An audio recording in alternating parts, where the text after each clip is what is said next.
ప్రకాశం జిల్లా మార్కాపురం పట్టణంలోని విద్యుత్ కార్యాలయం ఆవరణలో మహాత్మా జ్యోతిరావు పులే వర్ధంతి సందర్భంగా బీజేపీ నాయకులు కార్యకర్తలు ఘనంగా నివాళులర్పించారు. బహుజనులకు విద్యను అందిస్తూ సామాజిక ఉద్యమాలకు మార్గదర్శకుడిగా నిలిచిన మహనీయుడు జ్యోతిబా పులేను స్మరించుకుంటూ ఆయన విగ్రహానికి పూలమాలలు వేసి శ్రద్ధాంజలి ఘటించారు. ఈ సందర్భంగా బీజేపీ నాయకులు పివి కృష్ణారావు మాట్లాడుతూ భారతదేశానికి స్వాతంత్ర్యం రాకముందే సమాజంలో నిరక్షరాస్యతను తొలగించేందుకు, అణగారిన వర్గాలకు విద్యా అవకాశాలు కల్పించేందుకు పోరాడిన గొప్ప సంఘ సంస్కర్త జ్యోతిరావు పులే గారు.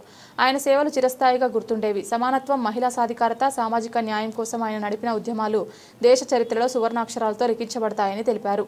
జ్యోతిబా పులే చూపిన మార్గం ప్రతి తరానికి దిశానిర్దేశం చేస్తుందని, ఆయన ఆశయాలను అనుసరించి సమాజం కోసం ప్రతి ఒక్కరూ కృషి చేయాలని ఆయన పిలుపునిచ్చారు. కార్యక్రమంలో బీజేపీ నాయకులు ఆంజనేయులు, శాసనాల సరోజిని, చిన్నయ్య, లక్ష్మి తదితరులు పాల్గొని వర్ధంతి కార్యక్రమాన్ని మరింత ప్రత్యేకం చేశారు.